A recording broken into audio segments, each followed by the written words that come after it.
एक टोमॅटो आणि एक गाजर एकसारख्या आकारामध्ये चिरले. जेवढे बारीक चिरता येईल त्या पद्धतीने तुम्ही खिसूनही घेऊ शकता गाजर. आणि यानंतर हे सगळं एकत्र करून ते अशा पद्धतीने बारीक चिरलेलं इथे आपण बघतो आहोत. यामध्ये आपण एक तयार फोडणी एका बाजूला करून घेतली. यानंतर 1 चमचा साखर, 1 चमचा मीठ यामध्ये ॲड केले. यानंतर 3-4 चमचे दाण्याचं कूट, यामध्ये हे दाण्याचं कूट, शेंगदाणे भाजून त्याचं कूट केलेलं आहे.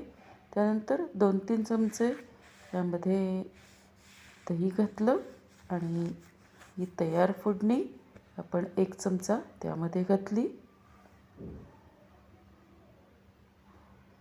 हे सगळं मिक्स करायचं. आपली कोशिंबीर तयार.